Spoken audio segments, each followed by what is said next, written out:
Good evening, ladies and gentlemen. Welcome to another episode of Let Me Talk. I am here, Calum Mayer, with my co-host Tom Wilson, as usual. And this time we have a returning guest on our show.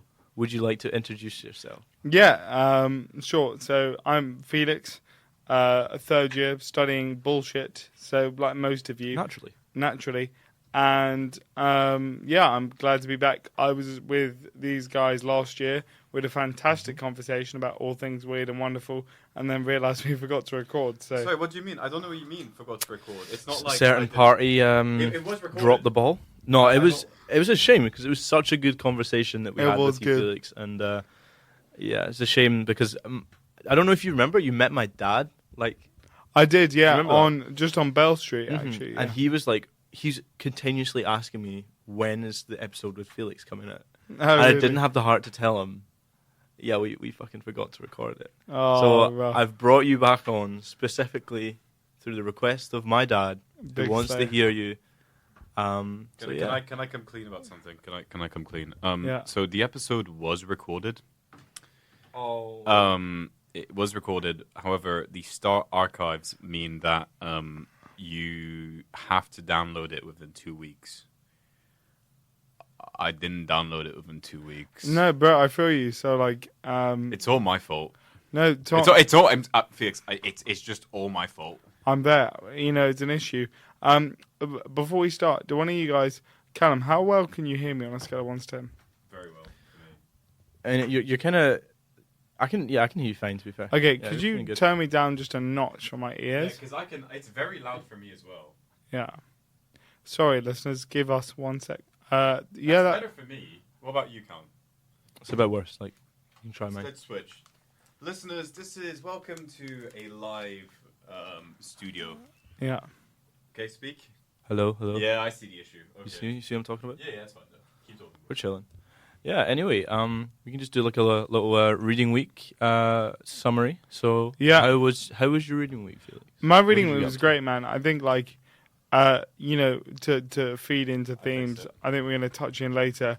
Mine was just like keeping up sort of basic discipline kind of vibes because like I love going on holiday, but this is a me thing. I sometimes forget that I have mates because like I feel like I should have. When you have friends everywhere, you sort of forget that you have mates because like they're sort of everywhere and nowhere is kind of the reality. So. Yeah, I just stayed here, had a great time, and did the same shit I always do, but with less pressure of scheduling. Mm-hmm. So in term time, I'll get up at like between 6:30 and 7:30, and I'll hit the gym, and I have to be out of the gym by sort of anywhere between, I don't know, sort of, depending on how early I get up, between 9:30 and 10. And that's pretty strict because I need to then start work and I got shit to do. Mm-hmm. Reading week, I could do things without the pressure of time. And I think that's a real blessing because St. Andrews is a really beautiful town and being able to spend time appreciating that. Like, as many of you know, we had Storm Babbitt, I think it was called. And on the second day of break, we had clear blue skies in St. Andrews. And I was working on an essay and I was like, fuck it, I've got time. I'm just going to go to the beach. Beautiful, really beautiful. And I just sat and loads of the waves and I was like, shit's fire. So just taking life in the same direction but slightly in a slow lane, really appreciated that. I think that's an interesting thought because I think we're all so caught up in like our daily lives and like what we're doing. We forget we live in this beautiful town sometimes. Yeah. You know, I forget that like at any point I can just go to a beach. Like, we have a beach or, you know, there's a beautiful pier we can look out from. Like, I don't know. I completely get that. And I can't remember the last time that I just went on a walk down the beach. It must have been like first year, like maybe the first week or so. I mean, I've been trying to appreciate the town much more and like the idea of having a beach, for example, because I grew up with a beach on my doorstep, but it's only last winter, it's obviously like 3 years after leaving home. I mean, obviously still home, but 3 years after leaving home, that I realized I always stayed in. I never went out when I lived there constantly, that I had this beach available, and I kind of really regret that part. So I feel like we got to make the most of what we have in this town. For you. I mean, we've only got like 4 years here. I mean, 2 years left for me and less than a few months for you. So I think we need to definitely stop taking it for granted. But yeah, I think Yeah, I agree with you. I definitely need to see more of the town and sort of appreciate it. But yeah. Yeah, fine. Felix, how is from one comedian to another? How has this comedy society been? Can you explain to us what your role is currently? I know you've had a bit of an updated role. Yeah, easy is the answer, and the role is host. If any of you guys know who I am, if you don't, I'm one boring motherfucker, and if you do, you know just how boring I really am. But you know, so I host Comedy Society, and it's pretty easy because I don't use a script. I just go up on stage, get a microphone, and chat shit, and then leave. And it's great. I think I'm one of those few people that enjoy attention. Like, I'm made for stage. Partly because I think, like, you know, it's funny. It's so funny when you're in a wheelchair. Like, particularly as a child, you're the focus of so much attention. Everyone wants to have an opinion on you. You know, either you're an inspiration or you're something to be pitied.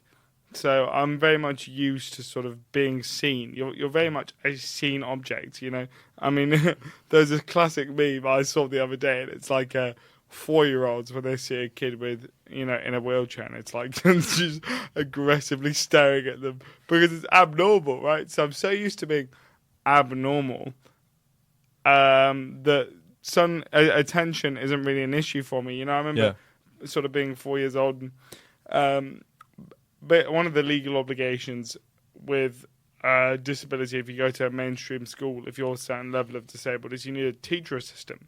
And so they used to have to follow me in the loos. So I used to be naked in front of like random 30-year-olds at like age 4. You can't really give a fuck because I can't tell them to fuck off. They're legally obligated to be there. So It sounds like church. yeah, exactly. Sounds like fucking the priest fiddling my asshole. But anyway, we move on. You know, it's just one of those things. I like how sounds like church. Felix is like, let me take that a step further. I think that's an interesting point you make there. Do you feel like there's like you've harbored a certain level of like frustration that, like you're saying, you've only either been perceived as an inspiration or been pitied, that you can't just be perceived? You know, it's funny when it's your life. Frustration is a wasted emotion because anger is a privilege. But when it occurs so frequently, I can't spend my life being frustrated. That equals a shit life. I think what it equates to is mere acceptance. You know, when something happens frequently enough, it becomes normalized, and all the discomfort is things that exist outside of your normal, right? So, it's so funny. I've had some crazy questions asked to me, like when I was in year 9. Someone asked, "Does your penis work?" And then, you know, another time I was like, "Oh yeah, I just went and read a book," and someone went, "Wait, you can read?" And I'm like, "Yeah." You know, it's just. I think the frustration. If an able-bodied person was put in my situation, yeah, they'd be frustrated. But when you're used to being infantilized, you realize.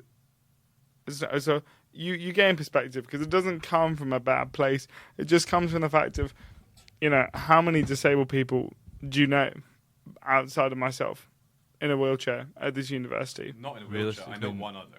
Yeah, not really. And invisible disabilities are a very key part. We can get on. Oh to no, later. I didn't mean invisible. Like very. But visible. that is another part of the conversation. But I'm talking specifically visible because infantilization comes when people can see that you are because they act on what they see, and it comes from a good place. It just comes from the fact of I remember once this lady came up to me. I was in my local park and I've never met her in my life. She just puts her hand on my shoulder. She goes, "It's so good to see you outside." That is actually that's so savage. I can't lie. That's crazy. So you just get used to it. It's a case of, I guess my answer to your question is you embrace it, which is why I do things like stand-up comedy. It's not a case of, oh, this is negative. Oh, so you're given something? How can I use it to my advantage? So I'm aggressively was always put in the centre light as a child. Partly because I'm extroverted, partly because I was abnormal. How does that work in my favour? Because like all that negativity is, if you strip away the layers, if you strip away judgment, is absence. And absence is really important. You know, it's like, why do people swim in the North Sea? Because when they get really fucking cold, they realise, oh, it gives you clarity because you realise nothing else matters. Like I'm just chilling, I'm just breathing. It's like, in that sense, if we didn't have any negativity, then our life wouldn't be nearly as fulfilled. You need that absence to realise value. And so how can I had that absence of being treated normally, like it just wasn't the case. Even at sports day, like I was given a special sports day, and then everyone would watch my sports day. Kind of sucks, but also a case of, well, if I'm being watched, how can I make that my thing? Yeah. So you feel like you've sort of just accepted the attention that you get on a day-to-day basis? Yeah.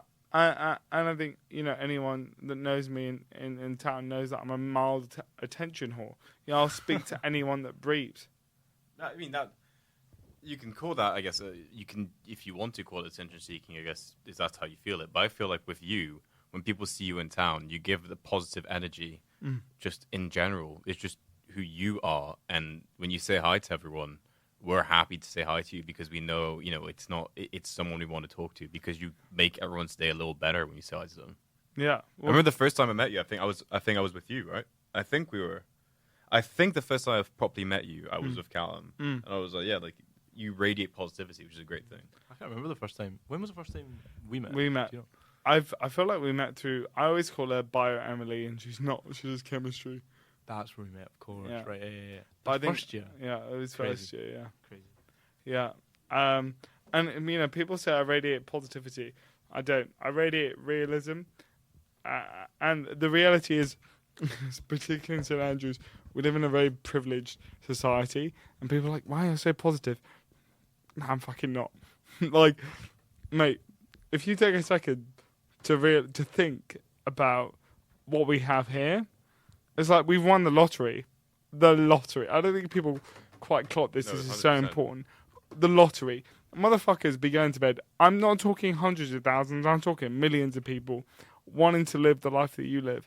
The fact that we're in uni studying in academia is like fucking crazy. We're paying to be educated. I don't think people understand how much of a bubble the West is. And in that bubble, how much of a bubble St Andrews is. It's like, and the beauty of being disabled is the fact that, mate, I can't fucking walk. And when that gets taken away from you, you realise, oh shit, mate, the things I need to make me happy are so small. Like, it was really funny. I remember someone asked me, hey, are you struggling with Storm Babbitt and all the winds and the shit? And I thought to myself, nah, not really. And I thought, okay, why am I not struggling? And it's because, like, my everyday life is as difficult as if there was a red category storm, because the roads aren't made for me, the pavements aren't made for me, the cobbles aren't made for me. I have to run, or my equivalent of run, everywhere to get on time because I'm a slow motherfucker. And I think when you have those things, you realise, oh, okay, so I have what people would perceive as difficulties. If people had to run everywhere, if people had to like struggle to get up curbs and struggle to get up hills, to be like, oh my god, my life's so difficult. And that's fucking not. It's just not as privileged as you're used to. And so when people meet me, they're like, oh my god, just stay positive. Nah, I've had enough difficulty to realise how blessed I am to have the privilege that I have. Motherfuckers be walking around here complaining about shit that doesn't really matter. I'm like, okay, you've got a complicated relationship with someone. If they're, sorry, excuse my language, but if they're a bastard, you kick him out. That's it's a the matter. worst thing I've heard, and let me talk. I know. You know. Feel free to use any language you wish. Okay. Let me talk. If they're a bitch, kick them out. Yeah. It's not as simple. What's holding you back is your own self-perception. It's the fact that you don't have enough self-confidence to set boundaries and be like, nah, that's not fucking okay. Fuck off. It's as simple as it gets. If you don't like something, fix it. And, like, the real suffering of life is shit that you can't fix. Like, my brother was in A&E for, like, a month last year. And I remember my dad ringing me and being like, well, we think he's going to pass away. And I was waiting on the phone call for my dad to hear that he'd cucked it. And that's when you realise, mate, we waste so much of our time worrying about just pointless shit. Only thing that matters is your health your ability to walk, see, hear. Take a moment to appreciate the fact we can hear what's in these headphones and your loved ones. If you've got that, you're fucking chilling. How long do you think it took you to come to terms with this? Like what you're saying right now. Like, Oh my God. How long did it take you to develop this belief? Long. There's a difference between develop and believe. So develop, I mean, my parents, but they didn't take any shit. I remember I was I must have been about 4, and we moved to a new house, and I was sat at the bottom of the stairs, and basically before the age of 10, I was pretty severely disabled. I had an operation when I was 10, which very much changed my life, but before that, very much wheelchair bound. And for the listeners that don't know, what I mean by wheelchair bound is I ain't getting out of that chair. I'm stuck in there.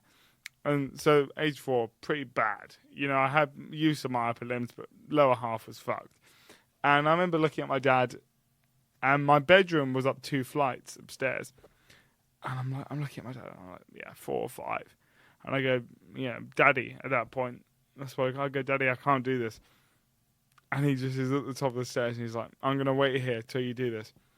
And so I think it was a case of my parents just, frankly, just pushing me to, making me challenge. You appreciate that? Yeah. Oh my God. Yeah. 100%. Because the greatest gift you can have is independence, and the biggest hurt you can cause to somebody is taking away their independence. Parents, and this is controversial, and listeners can feel free to clap back at this, but parents that limit their children's independence because they want them to avoid suffering are doing them such a great disservice. Because, mate, fact of the matter is, we're all going to suffer. Like, no, yeah, boo-hoo, shit's going to happen. You know, but having the independence and the freedom to deal with that is so much more important. You know, like, I'll be honest with you guys, if it wasn't for my parents. I remember when I was 10, the operation I got was an experimental treatment that wasn't funded by the NHS. And my physio at the time looked my mum straight in the eyes and she goes, there was a 50-50 split that the operation would make me more, 50 might be a bit extreme, but forgive me for percentages, maybe 70-30, that the operation would make me more disabled, that would turn me into some Stephen Hawking looking motherfucker. You know, and the physio goes to my mum like, bro, you can't do this. Like, it's not been trialed. If it fucks up, your child is screwed.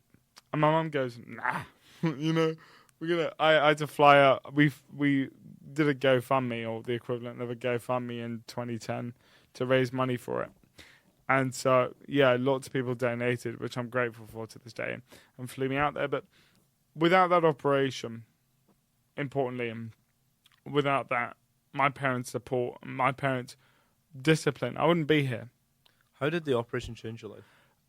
Specifically? Yeah, no, great. So basically, I have a disability called cerebral palsy, which is usually caused by premature birth. And mine was, so I had a hemorrhage in the left side of my frontal lobe, which is when a blood clotted in my brain, because the doctors fucked up, essentially. Really? Is that? Yeah. So because I was born, it's a boring story, but I was born 3.5 months early, so there was no room at the inn. Some Jesus level shit. So I had to be born at this rather, like London has an interesting healthcare system, and I was born at this like less equipped hospital, and they let too much oxygen get to my brain, so I started swelling and like pressing into my skull. So like part of my blood clotted, and then we had an explosion in the left side of my frontal lobe, and that fucked up the neural messaging. Now, for the neuroscientists listening, you'll know, and for those that aren't, I'll tell you, the neural messages going from brain to body are too quick to cut. They're like this. But neural messages going down spine are a lot quicker. So, a lot slower, sorry. So what they did is they tested for the most, and I'm using this as a medical term, not as a derogatory one, but they tested for the most spastic nerve endings in my spine.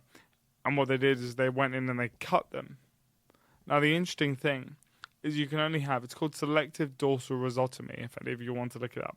You can only have SDR below the age of 10 because to cut, they have to remove a piece of your spine because it dies. So you can only have it below a certain age. So I was very, very lucky that it had come out when I was still that young. And what it did was it very much freed up my legs. So I can't show you because I'm on the opposite end of the table, but my legs were fucked. I had an operation swiftly afterwards to lengthen my hamstrings because they were so short. And for about a month afterwards, I had to wear leg braces. And I remember sitting in front of the TV in America, just sitting with my legs out and crying my eyes out because I was in so much pain. Simply by sitting straight with my legs out because they were that tight and because they'd never been stretched to that degree. Like that's the level of spastic we're talking. They were like, imagine Quasimodo, and we're talking that. So what it did is it gave me the ability to lengthen and stretch and make them somewhat normal, which then, like, again, listeners can't see, but my wheelchair's sat probably, I don't know, maybe a third of a foot away from me, and I transferred out the wheelchair into my seat. Now, pre-op, I'd have had to get Tom or Calum to help me out because I didn't have the fine motor control to move my legs because they were just, again, listeners can't see, but my legs are like this now, so they're less spastic right now. For the listeners, my hands is open. Beforehand, they were like this, and they constantly like this. So I can't move because I'm just spasming the whole time. Is it the muscle itself, kind of like always working? Is that correct? Always working, but also just like getting the wrong messages. I see. Okay. So it's like I'll tell it. So I'll give an example like, I go to the gym a lot, so I'll be shaking a protein shake and my butt will clench. What the fuck? But it's because the neural messages are fucked. So my brain will get confused and like bits of my body will just go. And so when I'm trying to move my legs, my whole body goes, or beforehand would go like this, and then I can't move because I'm like in stasis. So that was the main thing for me. And like, mate, I'm privileged. For those of you that don't know me, I'm an upper class white male. I'm in the best position that I could have been in for disability. Best position. I mean, my dad was bankrupt at the time, but like, you know, we've been very lucky and he's managed to make some money back. But I've been so much more fortunate than thousands of people with disability because intersectionality is a real thing. Disability is fucking expensive. I was looking, and I'll say this and then let you guys get a word in, but it's genuinely it's there's a reason you're a guest. We're here as hosts. Yeah, carry on. Thank you. But I was looking to get away for the week because I just wanted some time to chill. You know, everyone knows what St Andrews is like, and I wanted some time to myself. And I was looking on Airbnb and on Booking. I haven't looked on Booking.com yet, but I was looking on Airbnb, and all the quote unquote accessible places and they weren't even. I'm not saying they were made for disabled people. It was shit that I could make work, not shit that was made for me, which is an important distinction.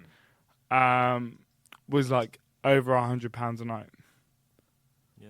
Because the shit that's cheap is like a caravan upstairs, camping. I can't set up a tent by myself. So it's a case of being disabled is spenny. Like I remember I went to Copenhagen last summer and I booked a non-disabled room because the disabled room was more expensive. And it was this like 8-bed dormitory, and I remember like shoving myself into the shower. It was really small and like it was difficult to use. Now I'm not complaining because I'm privileged to be able to go to Copenhagen. I had a wonderful time anyway. But what I'm trying to highlight is things intersect. If I didn't have, I tried to be cheap now because I'm going to have to, when I buy a house, I'm going to have to adapt it and all. That's going to be really expensive. But some people are disabled and don't have the money to make their life easier. They're just going to struggle. You know, people will be like, oh, I'm just going camping on the Isle of Iona. Now, I could probably do that because I'll make it work and I have great friends. But, like, lots of disabled people can't. And, like, if they want to go travelling, it will cost them, like, at least double. Do you consider yourself an independent person? Oh, yeah. I mean, it depends who you're comparing me to. It depends how you define independendence. Like, I guess in comparison to maybe yourself, maybe 4 years ago, 5 years ago. Yeah, 100%. In what ways? God, man, I remember 4 or 5 years ago. I went to military school, and I remember when you say military school. Do you mean like? Can you explain that as like what do you mean? A by concept, that? Yeah. So we can't have military school as the listeners will be thinking of it because Ofsted is the governing body that makes sure that children are being well taken care of, that education standards are being met, you know, etc. We can't have military school in the sense that everyone's dressing up in, you know, their sort of their uniform and marching and all that shit. But it was essentially like a feeder school for Sandhurst. So, I see. So, do you say military school? You mean like school, like schooling? No, so yeah, like a school, Sandhurst like actual school. Yeah. Okay. So you go to military school, then go to Sandhurst. Right. And I remember 4 or 5 years ago, it was an interesting time. It's very interesting because it's sort of when bullying is described as banter, it's very hard to distinguish. But they used to. I know what you mean by that. I get that. You understand what I mean? Yeah. So again, for the listeners that don't know me, and for Calum and Tom, so they can see, I have 2 handles sticking out my wheelchair that you can see, handlebars that someone would push me with. Yes. You can see those. So what they used to do is they used to grab the handlebars, and then you have the bed frame and the bed mattress, and they'd shove the handlebars in between the bed frame and the bed mattress, and they'd leave me there and go to lunch. And it was a really, frankly, quite smart move because I was suspended halfway through. I couldn't get out because I couldn't chuck myself out of the chair because I didn't have the torsion, and I couldn't free myself because I can't reach to grab the handles. And that was 4 or 5 years ago, and I've always been more confident in myself just because I've had to be, because I grew up in a very able-bodied family, and I've never met anyone in a wheelchair my age, so I just had to deal with it on my own. But I remember coming to uni and just being shocked because no one called me Spaz, and I was like, that's wild. You know, that was my nickname in school. So just to have that experience, and frankly, to be well liked was a very. I think I was well liked in school, but to be explicitly, I guess, not to be arrogant, but to what one would call popular was weird, and that gave me a lot more independence and confidence, and yeah. You said you didn't know anyone, like any other disabled people growing up. Mm. How is your relationship with the disabled community now? Has it changed? Oh my God, no, not at all. Nah, I still don't know anyone.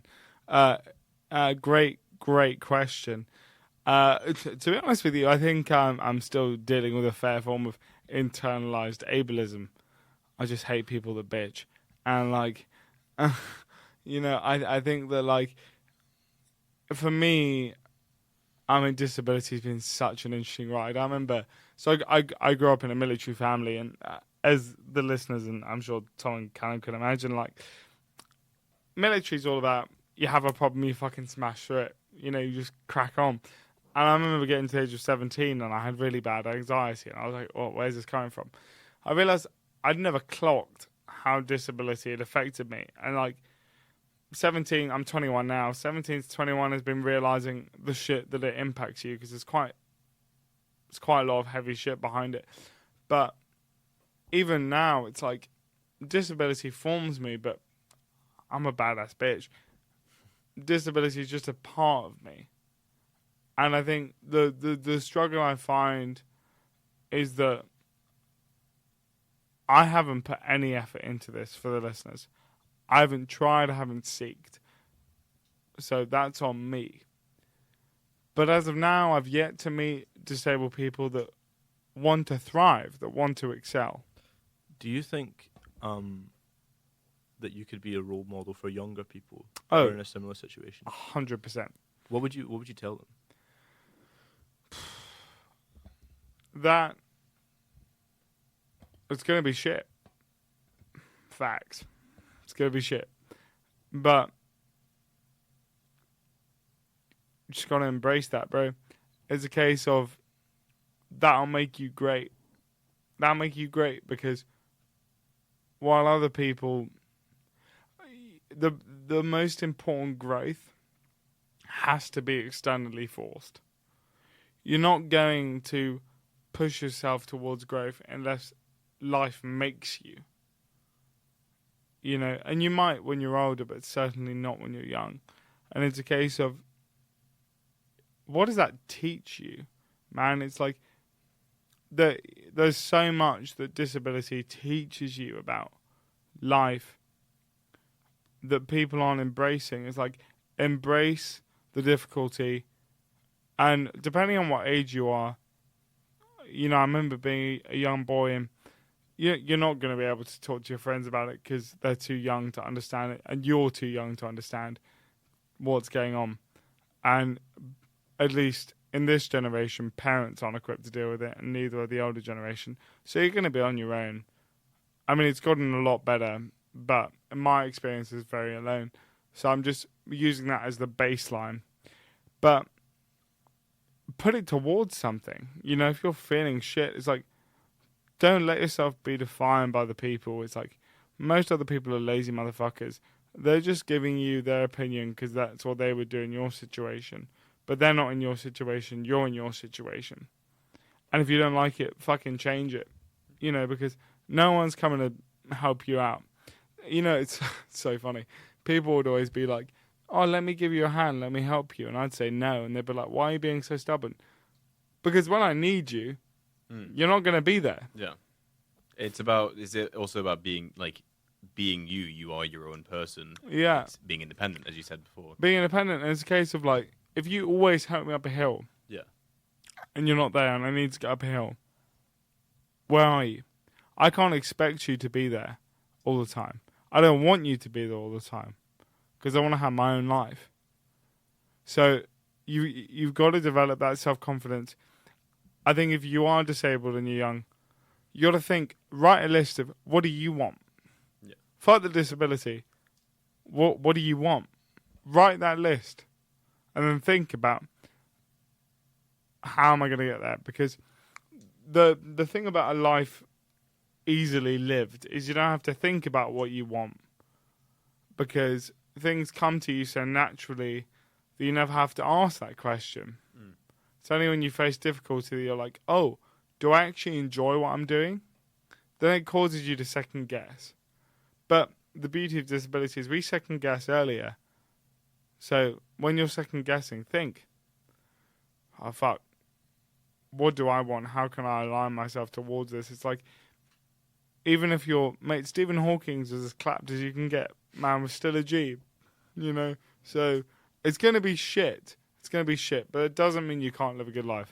If I can just bring it back to stand-up comedy, yeah, and you roll with that. And sorry for the rambling. No, but it's very much linked. And you know, from one performer to another, have you found that with stand-up that you or sit down? Yeah, or sit down, sit down with sit-down comedy. Have you found that it's like when you're doing it, you get lost in it? Like, it's not just that you like it, but that you get lost in it. That like, it's you don't have any other barriers. And I also don't mean that just in your situation. Like with me, I'm also on. I mean, I'm on disabilities list, the more non-visible one, and I've also had huge mental health struggles. Yeah, to the point where I've pretty much almost left uni numerous times. Yeah, but when I'm on stage, like especially with Mirth, and we have a show, and even if the show's not fantastic, but the show's going. I'm lost in it, and there's no other worries. There's no, even if after the show I may be horrible and I may be incredibly depressed, when I'm performing, like that's me. That's what I'm. Do you feel that like with stand? Have you felt that like?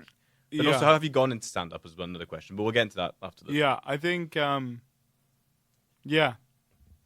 I think the biggest thing for me was I spoke at Buckingham Palace last year. Sorry, just drop that in. You spoke at Buckingham Palace? Yeah. Kind of just like casually. So just dropped it. Well, it's just one of those things, isn't it? I spoke at the Union Staff Awards. Same shit. First, close enough. And I remember. This is relevant to what you say about stand-up comedy, because when you get lost in it, it's like I get a high from, people talk about academic validation. I don't really have that. But what I do have is social validation. I think it comes from the dichotomy from being bullied in secondary school and coming home and everyone being like, oh my God, you're so great. So I was confused, and I'm still looking. I mean, I've got control of it now. I'm aware of it, but I'm still looking for that people to say, you're the fucking shit. And so when you're on stand-up comedy and everyone's laughing at you, they're like, yeah, you're the best. That does maybe not get lost in it, but it takes you outside of those insecurities. I think there's a difference between traumatized you and real you. And stand-up comedy, public speaking, they connect me with the man who I am, who I could be, not the man who I think I am, who's influenced by fucked up thought patterns. Is it? Do you find like I've it's how I think, but feel free to say you disagree. That when you're used to being, and I mean, I also had issues at school. But that when you're used to being laughed at, that when you make people laugh with you, it's such like a massive difference, and it hits. Because people are running the sake of sounding communist. They're like comrades. Yeah. It's belonging. Yes, I agree. Yeah. I think what you were saying about reading week. You were saying like you sort of thrive on this tension. I mean, every time I see you, I can barely get a word in because there's so many people surrounding you. But then you also said that you didn't go anywhere on reading week. No. I think it was quite interesting. You said that you felt you had so many friends, but in a way too many. Yeah. 100%. How does that make you feel? Like, how does that happen? Mate, I think it happens very simply. I think it happens from a case of I was quite lonely growing up. I didn't realise it at the time, but on reflection, right? So imagine you're starving. What do you do when you're really hungry and you come back from a run? Or you come back from a workout? You're starving. Someone puts a plate of food in front of you. How much you eating? How quickly you eating? Just give me a quick fire response. Like, straight up 5 minutes, that shit's gone. Yeah. Yeah. Same shit with socialising. So when you've been starved of connection for a long period of your life, I think first 18 years of my life, I remember I lived in the Galapagos after school. It was the first time I lived with a group of people in this sort of commune, and we went island travelling, and it was the first time that I was made to not feel like a burden. Like I was like, hey, can you help me with this? And people went like, oh, for fuck's sake, And they didn't say that in school, but it was more the way they do things, right? Just felt like that in school. Maybe because I was insecure, but I also think because they were kind of young and dickheads. So, I come to uni, and suddenly people are mature enough to connect with me, and I just get on with people so well. I just go fucking mad. It's like an all-you-can-eat buffet, It's not just because I'm disabled. It's also my natural nature. I just connect with people. Yeah. Quick. That's what I meant earlier as well. When like went to positive, that's also that called like connection. It's not just about like a positive influence. It's that you connect with you connect with anyone. Doesn't regardless of disability or not. That's just who you are. True, but I think there's something to be said about that. Like you say you can connect with anyone. Yes. But realistically, can anyone connect with that many amount of people? No. You know what I mean, I feel like people that say they have 50, 60, 70 friends, that's not true. I think so true. Maybe it depends on your definition of what a friend is, but I think it's important to have maybe 10, maybe less than that, to build like a strong circle. Because it's all well and good, you get on with, like, people just get on with everyone. That's a great trait to have. But it's also about building those connections with certain people. Yeah. Because I think, the ability to, like, if you're a sociable person, and you're able to connect with this many people, it could also feel quite lonely. The fact that you go from you talk to these people, all these people know you, but they don't really actually know you. Yeah, and mate, I feel that. I feel you, and it's one of those things that I noticed in second year, and then I'm trying to cultivate in third year, because it's important. 99.9% of people you meet here, you're never going to talk to again. In St Andrews, are you sure? Yeah. You see them around all the time. I mean, after uni. After uni. Oh, okay, yeah. I would say after uni as well, but like I would say with me, I would say I know quite a lot of people at this uni, but in terms of the people that like know me, like really know me, I would say it's under 10. Like I'd say you're one of the 10 that really does know me. I think that's the irony of this town. Is that, like, it's literally made for socialization, but it can also be an incredibly lonely place as well if you don't take the time to actually get to know people. Yeah, and what I find really frustrating, and I guess what I'm trying to learn is I mean, this is twofold. Number one is, I've realised, and this is really important, is I'm a fucking slate. You're a fucking slate, and you're a fucking slate. So the people you let into your life, you need to be judicious.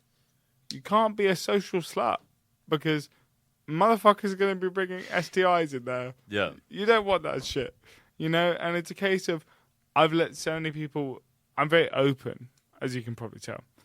And I've let so many people into my life. And not to say they're bad people, they're wonderful people.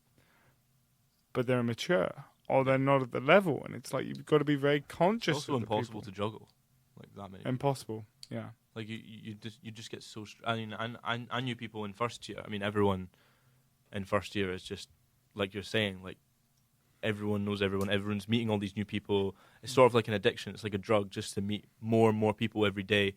But also, what that's fucking work. Like, that's so much work. Like, I knew someone that I'd barely see them because they were always, someone I considered a friend, but they were always hanging out with another person, and they had coffee with this person and dinner with this person, and they just that just seems so bloody exhausting. And you never get to know all these people enough to the point where, like, they're actually a close friend. It's just all these people that know you and that are friends with you. But I don't think real friendship comes from, like, it's not forced. Like, it just happens. Yeah. So if you're having to constantly, arrange things, go and do this, go and do that, I don't think that results in a strong friendship. I don't know. Yeah. Do you know? Does that make sense? Yeah, it does. It's not about, you don't have to make time for people that you want to hang out with. It's not about making time for them. But it also shouldn't be a stressful thing. Exactly. Socializing. It shouldn't be. It's stressing me the fuck out. Of course, it stressed me as well. I still think, like, I should be putting in effort with this person, and I should be doing this. I should be going to that. But I think for some reason, third year is like, I've kind of just taken a step back and realized, I looked at the people that I have in my life and thought, you know what, I'm going to put more effort into you. I'm going to ask you how you've been. I'm going to talk to you. Because you're the people that after these 2-3 years, I'm still speaking to.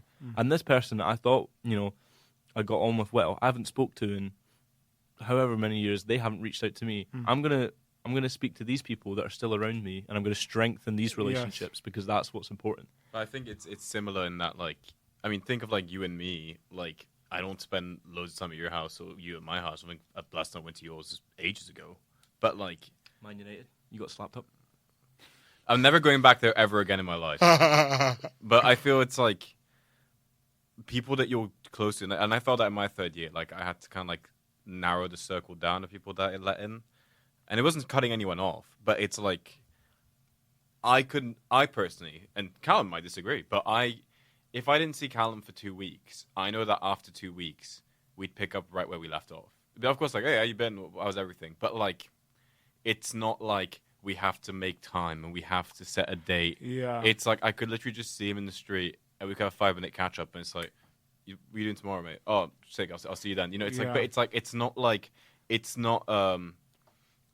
scheduling a meeting. You know, it's like, it's like, of course I'm gonna I don't even think about it. That's so true. That's what some socializing in St Andrews is like. It seems like scheduling a meeting. You know, you ask, oh, when can you hang out? Sorry, no, I've got this at 5. I've got this at, after this I've got something at 6:30, and then I'm going out with these. I don't know. I feel like real friendship is like it's like kind of free flowing. Just happens, you know. It's mutual effort. I think that's what you're pointing to. So is I was thinking about that the other day. Like, I hate the phrase in this town, oh yeah, we should get coffee. That pisses me the fuck off. I say it the whole time, yeah. It's a fucking bunch of bullshit. It is a bunch of bullshit. And it's funny because you're talking about, like, mutual effort. I was talking to a mate that, is kind of mates that I see around and I say hi to. And I said to him, like, I had a really good chat with him. I said, listen, give me a text and we'll do something. And he did. He gave me a text. We hung out the next day, and he set a specific date and time. We did it. And because he put in the mutual effort, now, we're close friends. Like, I see him often and we hang out. And, like, I just thought I really respected the fact that you put in the time and that you didn't just, air what I said. You listened to what I said. Oh, he wants to hang out with me. He wants me to set a date and time. And he went out of his way and did that. And now I'm closer to them because of that. Yeah. So I completely agree with what you're saying. Like, it's mutual effort. And I think, it's funny. The older I've got, the more I've realised connection doesn't make a good friend. Loyalty does. That's true. Yeah. I think a mix of both, but definitely. Definitely. It's a case of, I don't know who's listening, so I'll say it's off air, actually. But try not to, we'll just say try not to use names. We never know who's listening. So. Okay. Well, so I hope they're not listening, but I'm actually going to have a chat with a good mate of mine, one of my best mates, about the fact that I just feel like he's not putting in a lot of effort. Yeah. I love the man, love him, and it's not coming from a deep place, but those conversations need to be had because fundamentally you deserve effort, and that is the key thing. It's those friends that not only give you effort, but a very important part of a friendship is give you grace. Yes, give you grace. If I can't, and I know she might be listening right now, and obviously I'm going to say a name, but I had to have a conversation like that with a close friend recently, and it was me saying, and if she's listening right now, I care about her incredibly deeply. Yeah, same with my friend. Yeah, I love them, and I don't mean that as an adjective.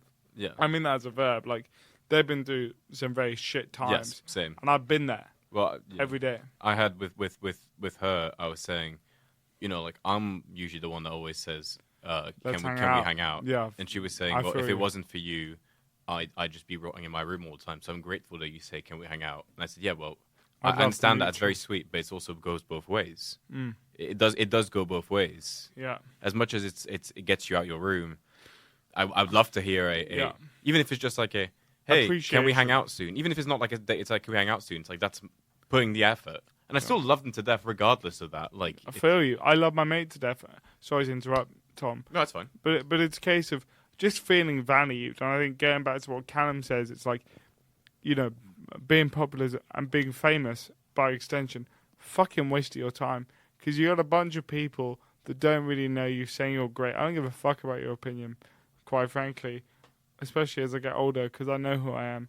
All it is an ego blowjob. I want people that value me. Yeah. I want people that say, I really appreciate you.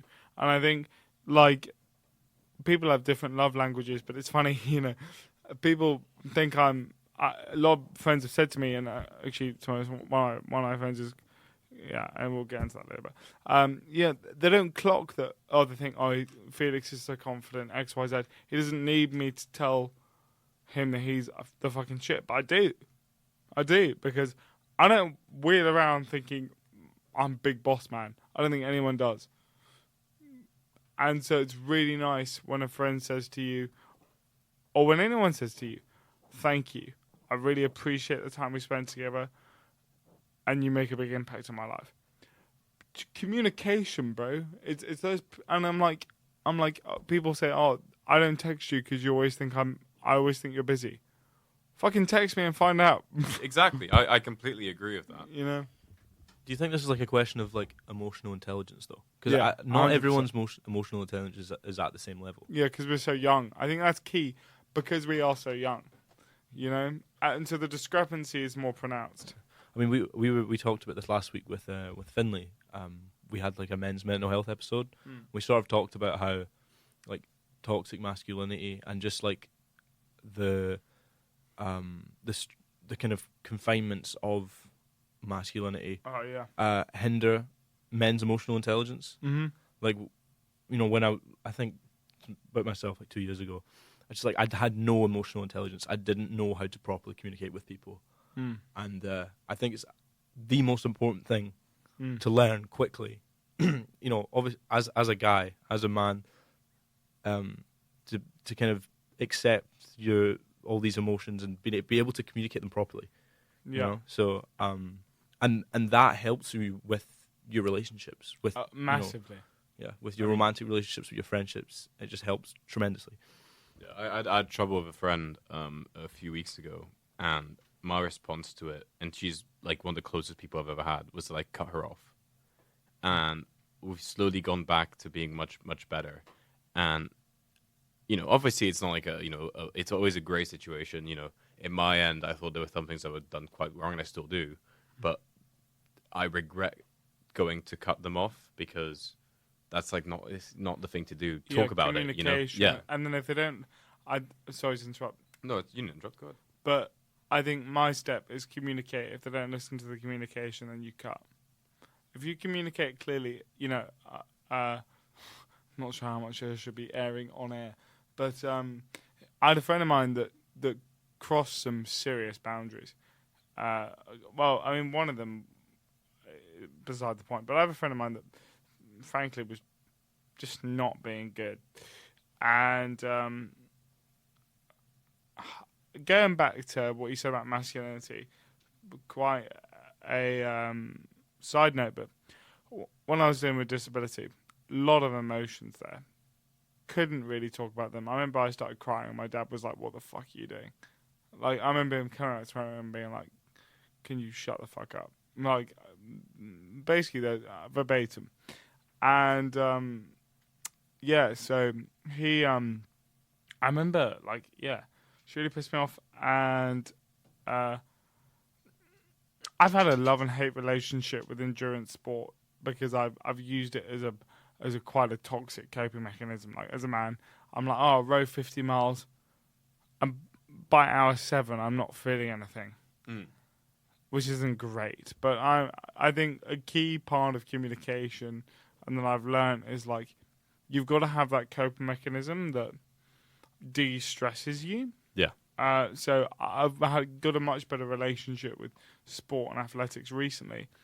And I remember I woke up and I was pissed. And so I went in the gym for a couple hours, 3 or 4 hours. And that works for me. It doesn't matter, and it's not a particularly like thing to be impressed by. It's just what I find helpful. What would you find like it's like a routine? Yeah. Like what I've been trying to do, and I'm leaving my job at the union. Yeah. Is to really build a routine of. Obviously, every day is different. You never know what day is going to bring. But the idea of like a routine of waking up at some time, doing some things doing some things that you know help you. So like the gym, which is something I'm trying to get back into. But for you, the gym, would you count that as like a routine that you need to have? I think again, I want to stress it's like you don't have to. People will listen to Jocko Wilkins and David Goggins. You don't have to be. Stay hard. Who's gonna carry the boats? Me, motherfucker. You know, it's like you don't have to be that guy. You don't. It's just find what works for you, and because I think majorly because of my disability, like that's what I gravitate towards. So anyway, I did this. Yeah, the gym's really helpful. So I did this rowing thing, and it de-stressed me. And then I thought with clarity, and then I drafted a message. read that message, redrafted, read that, redrafted, reread that, redrafted, and sent it to her. And just realizing that, like, I miss her to this day. She hasn't responded to any of my texts.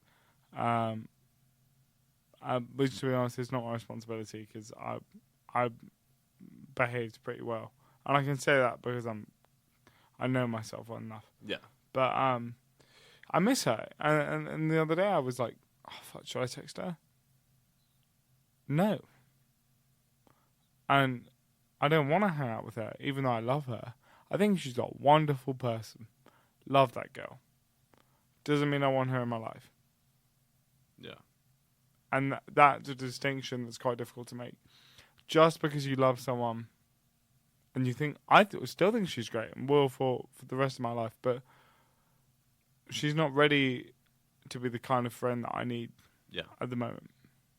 I mean, I had that with a former flatmate. She and not former flatmate because of anything bad. It wasn't going to happen anyway. There was a moment when I was bad in mental health that I kind of put it all on her. Of all my close friends, she's the one that got it all, and like really like me like getting like, and a small thing would happen, I get angry at her for it, and it very much went a friendship from like incredibly close to really not. Yeah, I see it. We got 5 minutes for the recording. And I sort of like with like we reached a boiling point and we just didn't talk for ages. And then we hung after summer, after the Fringe, we were messaging each other like for the first time in a while. She's like, let's hang out. And we went on a walk. When I say East Sands, I mean from the beginning of East Sands to the end of East Sands and back. That's long. And for like most of the chat was just about like life and everything. And then we walked back. I was like, I don't regret many things in my life, but I regret how I acted with you. And, and I know I will never like fix it, if we will. But I'm now, with time that has passed, I can say that. And she was like, "That's all I've ever wanted you to say." Yeah, and now we're like we're not back to where we were, but we're much we're much closer. And honestly, Tom, she's not gonna say it to me, but if she did, it comes out to communication. It comes out to acknowledgement. It comes out to appreciation. Everything that Calum mentioned before, having that small group. A lot of it just comes from people being like, yeah, I'm sorry, fucked up. Yeah. You can fuck up. Your close friends will allow you to fuck up. Just own up to it. That's very true. Have the confidence. Well, it's been above an hour and we're going to have to stop. But I think it's every time we have Felix on the show, we have so much to talk about. Like, it never runs. There's some shows you have guests, and I've done this for 2 years, where you feel like the conversation, like you're forcing it. Yeah. With Felix, it never seems to. Like, time just flies by. Yeah. I think this is what like I want to try and do now on this show is like make sure I get really good speakers in, because last week Finlay was really, really good as well. Yeah. And obviously you're a really good speaker as well, and it just makes our job so much easier. Oh, yeah. We have no notes. I don't know if you noticed today. There's no laptop. We have no notes. We have no notes. And usually what we do is we do like a rigorous preparation before, especially if it's someone we don't know. We do like rigorous preparation beforehand and have questions. We didn't even play my song. Well, that's because we're going to play it at the end of the show. Oh, fantastic. We had 3 songs queued up, but we have your song that's going to that we're going to end on. There we go. We're going to end. Oh no! Don't start. There we go. But if we can, just because the recording is going to shut automatically, before we say goodbye, what is this song that you're going to play for us? It's Cherry Moore by a guy called Jordan Ward. He's up and coming in the R&B scene, and he's great. You should listen to his album. It's called Forward, and it's fantastic. Well, we're going to lead off with that. Thank you very much for listening, everybody. The podcast will be up on Spotify, Apple Music, and now YouTube, the Let Me Talk YouTube channel. And from the next show onwards, the YouTube, not the one that Felix right now, but the one after that is going to be video as well. Wow. Yeah. So tune in for that. As always, Felix, thank you very much. And this one will go up on podcast apps. Thank you always for coming. Thank you. And Thank you so much. Come to Felix's comedy shows, and you're a model as well. So yeah, VS. We should have talked about that. Well, we don't have time, sadly, because the recording's going to shut. But Calum, any parting thoughts? No, I mean, as always, pleasure to talk to you. Thanks, King. Likewise. Next time I see you in the street, if you're not surrounded by a million people like you usually are, make sure to say hi. Yeah, ask you how you are. I'd love that. That'd be great. Yeah. That'd be fantastic. Callum, when I say bye-bye, can you please turn off all the coloured sliders? Yeah. Ladies and gentlemen, this has been Let Me Talk. This has been Tom and Callum and Felix. And from all of us, good night. Bye-bye.